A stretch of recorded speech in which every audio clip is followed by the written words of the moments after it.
Hello there, this is Matthew Munoz, author, artist, and commentator, and these are my offhand remarks on White Noise, a song released by Stephen Page, formerly of the Bare Naked Ladies, released August 2nd, 2018, in preparation and building up hype for his new album, which I gotta say I'm excited about, probably.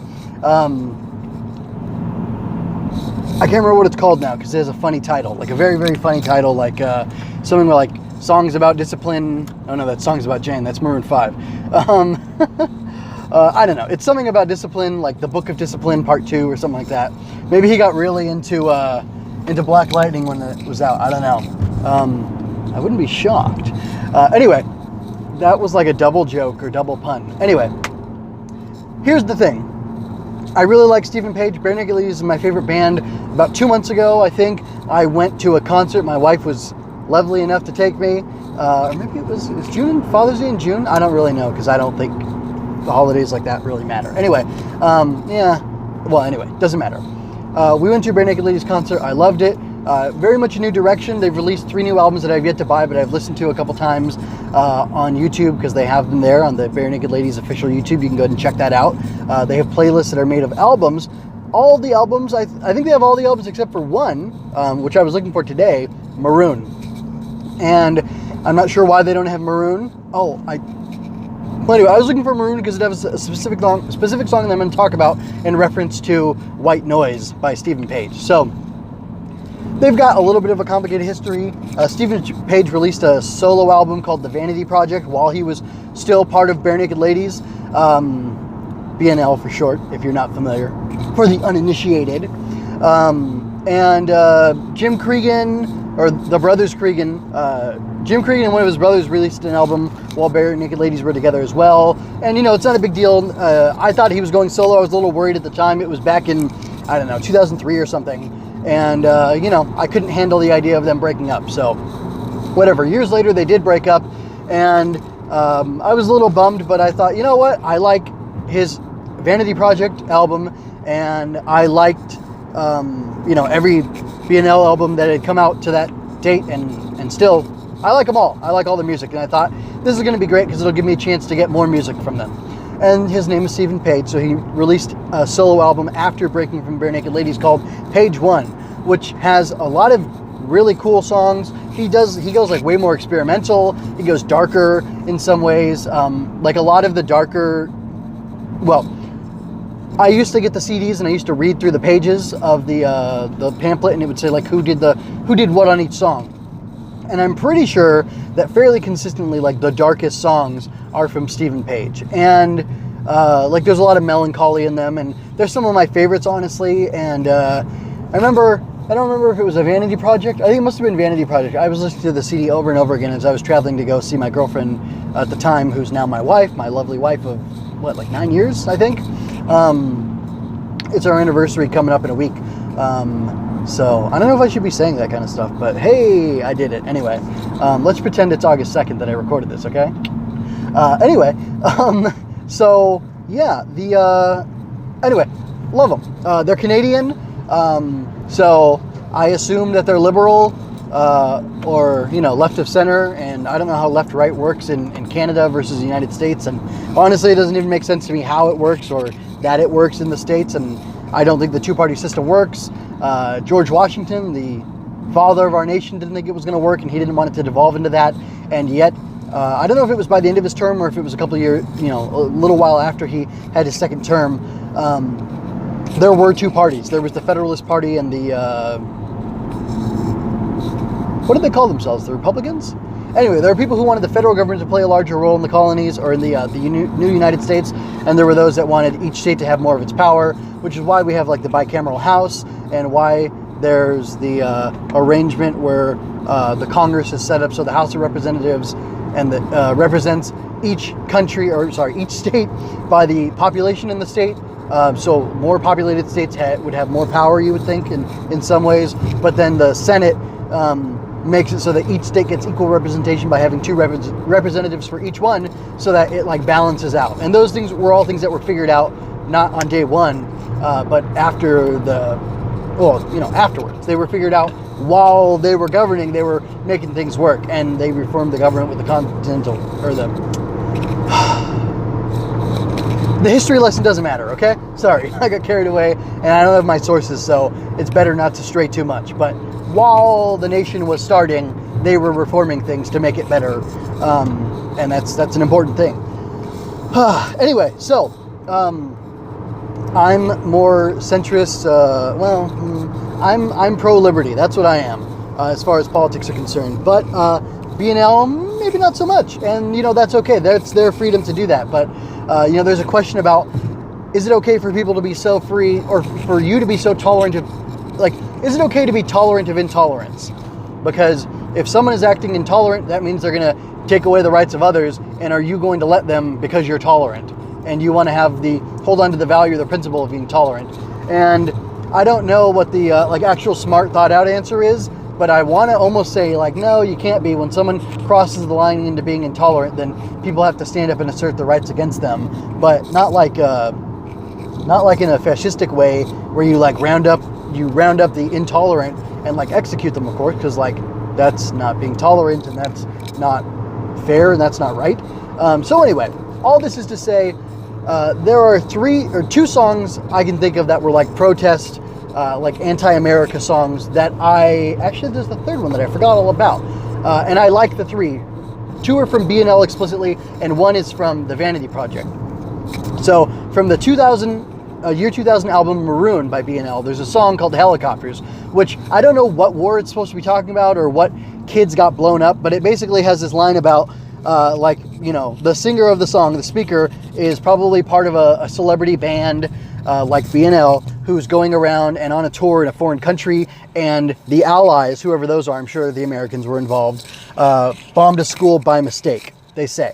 And he's saying, a world that loves its irony must hate the protest singer, but I can't move on from this story. And interesting, the news cycle is talked about too in this song. It says, an entertaining scandal broke today, but I can't move on. I'm haunted by a story and I do my best to tell it. Can't even give this stuff away. Why would I sell it? So those are the words in Helicopters, which is supposedly, as far as I can tell, because I don't have the CDs anymore, the primary source. I think it was written by Stephen Page. So these are his lyrics, and he's writing about an idealistic musician who, while the journalists go away from the story of these children, he sticks to it and wants to keep telling the world about it because of the unrighteousness and you know, the murder of these innocent children, which is terrible.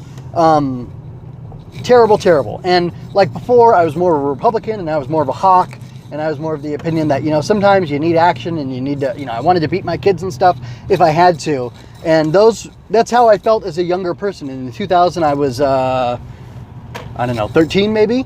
So I had those kinds of stupid opinions because I was so young and inexperienced and unversed in the world. So, but I like that, and I still like that song a lot, and I really appreciate it, and I feel like it's a good message in that song that, like, no, we should be anti-war, and we should hold things accountable, and we shouldn't just get distracted by the crazy news cycle and move on from a tragedy. We should stick to it, and that's why on this channel, you know, months ago, I did a thing about the war in Yemen, the civil war in Yemen that the U.S. and Saudi Arabia are helping to support, and I think it's wrong, and I called for anybody who, you know, was checking out my videos, which I, you know, posted to my Facebook at the time, you know, with all my friends and family on it, to, you know, go ahead and fight against this war in Yemen. You know, let's not arm the Saudis anymore. It was wrong that the U.S. decided to go ahead and arm the Saudis at the time because of what they were doing to the Yemeni people, and, like, it's still going on, and I've honestly, I haven't forgotten about it, but I just don't know what to do about it. And the other day, Rand Paul was saying something about some measures to help, like he wanted to vote on it, but it wasn't happening. Anyway, so like that's really frustrating, but something needs to be done about it. And I'm going to pause real quick, and then I will be talking about the next song, so I really love this like anti-America protest song, and I thought it was good and poignant and beautiful, and like it's a very well executed musically. On a musical level alone, it's very well executed and very effective, and I sing it all the time. Like, it pops into my head all the time, and I go ahead and sing it because I love something about Stephen Page resonates with me, and I'm going to get into that more when I come back, so pausing real quick. Okay, I'm back. So, by the way, Steve Duffy is a co-writer on some of those darker Stephen Page songs, and he was co-writer on, I think, almost all the songs in the Vanity Project. Anyway, I just remembered that while I was in the store. But anyway, I'm moving on. Okay, so the Wilted Rose. The Wilted Rose.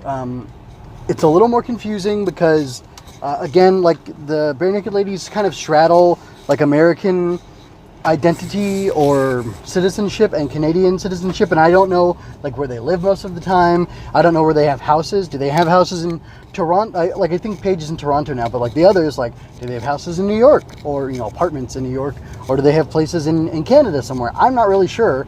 And why does that matter? Because where they live, they do business here and are creative here. And I actually heard recently that they're not like very successful in Canada. Most of their success comes from the United States, which I find interesting, especially because like they're very Canadian sometimes in the things that they talk about, references they make and stuff like that.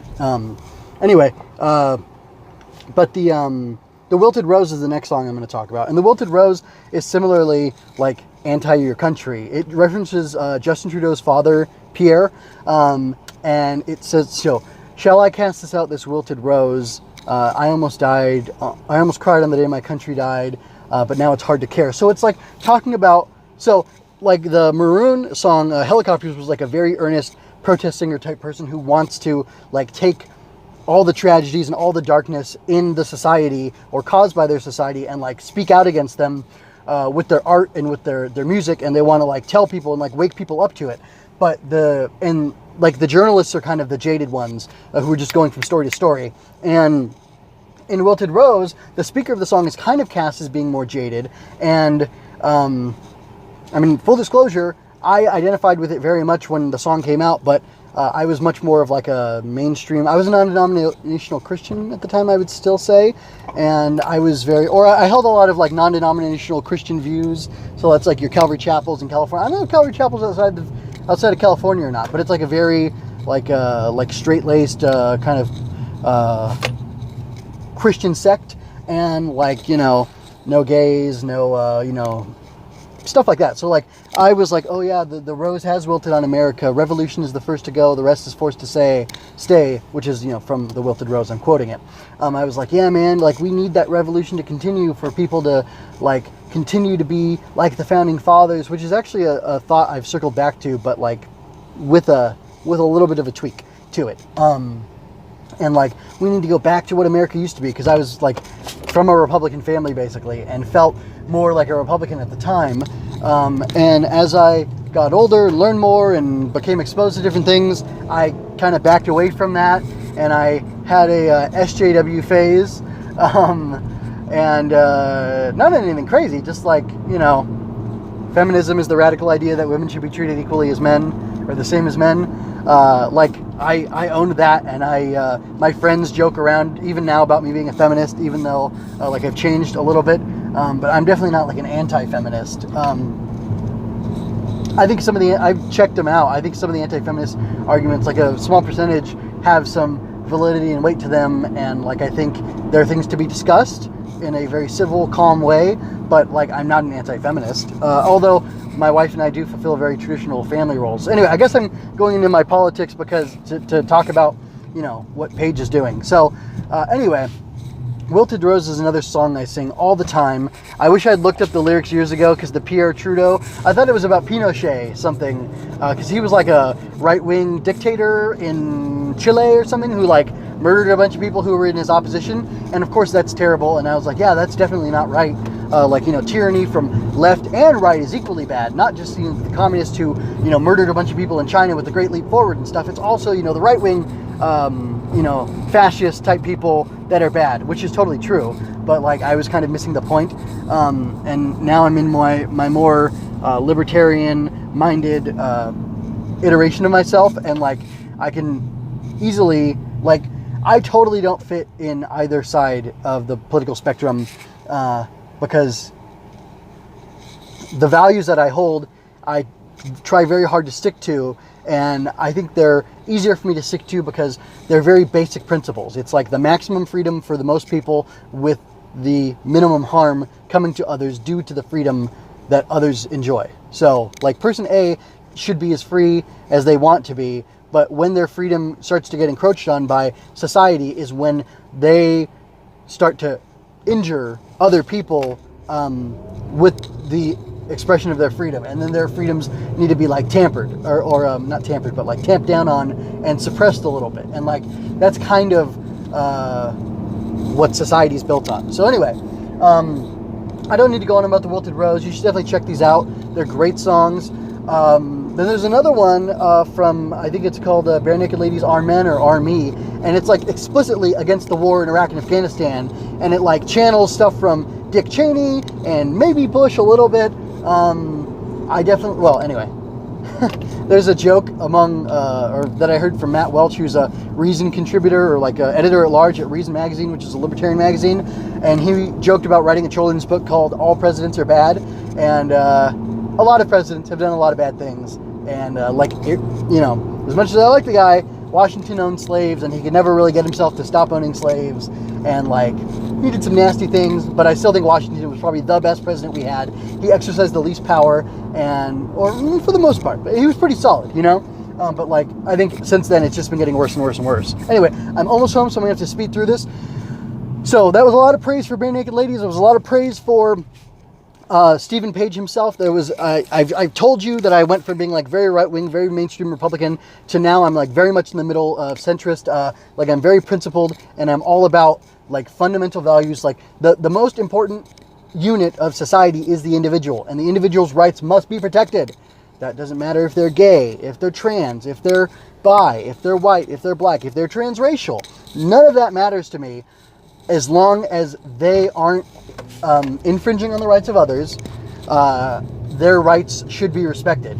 Healthcare is not a right. There are certain things that are not rights, but those are bigger discussions we can get into later. But like there are core fundamental human rights. I'm not saying healthcare isn't something we should all have. I'm just saying that's a bigger discussion, and it's not one of those rights. And I just saw this thing the other day where people were chanting healthcare is a human right, and I was like, well, it'd be nice if everybody had it, but it's not really a human right, and that's a bigger discussion we can get into later. But getting back to the point, White Noise by Stephen Page. As soon as I saw the name of it, I thought, oh no, what is this going to be? This is going to be something about Trump, isn't it? And sure enough, it's an anti-Trump song. I listened to it like 3 more times on my way home before I started recording this, and there's a little bit of a good hook in there, but overall, I think musically it's not very good. It may be because it's very punk, but one of the first CDs that I listened to on repeat was Green Day's Dookie. Now, Green Day is punk in their origin. People may lambaste them, may not like them, may say they're fake punk or pop punk or whatever, but American Idiot is also another one of my favorite albums.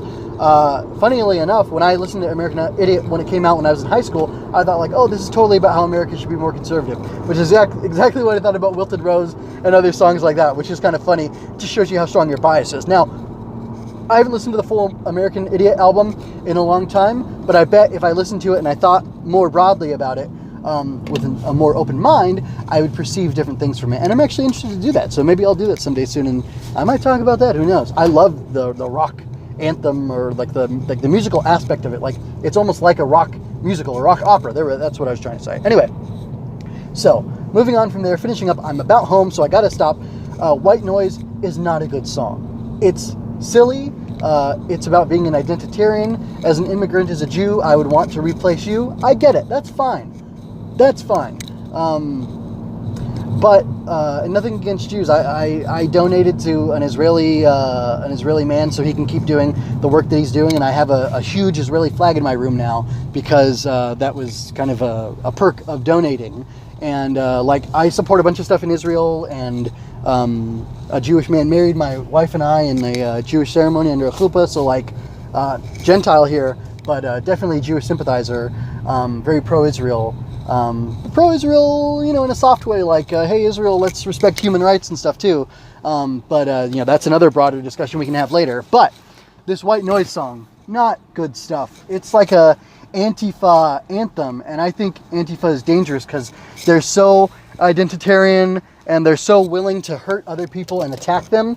Antifa basically acts like fascists, and I was very disappointed in Stephen Page because he's saying, like, basically Trump is ruining America and it's all racism, and that's why it's called White Noise, because it's white noise, it's dog whistling to the white supremacists and stuff. And there's like 10,000 neo-Nazi white supremacist type people in the United States. I don't remember where that stat's from, but Tim Pool, journalist guy, I think has a lot of validity to what he says, quotes that number. I'll find it, maybe I'll put it in the description. But like, Well, anyway, and then another thing, the Unite the Right 2 failed recently, and it failed because the media exposed the white supremacists, or the people who were marching at the first one with the tiki torches and stuff, and they lost jobs, and they had a bunch of blowback from society. And it wasn't the violent anti-fascists who were creating the the force against them to stop them from these bad white supremacist guys from doing stuff. It was actually just the mainstream media, or the lamestream media, if you must,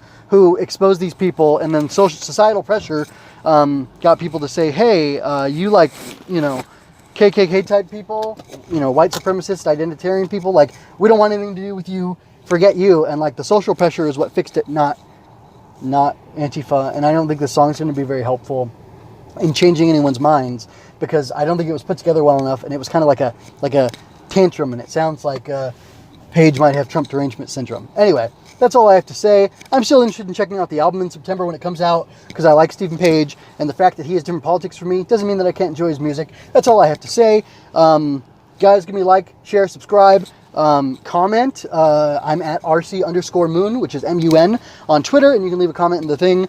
Tell me what you think about political music, and if, I don't know, whatever.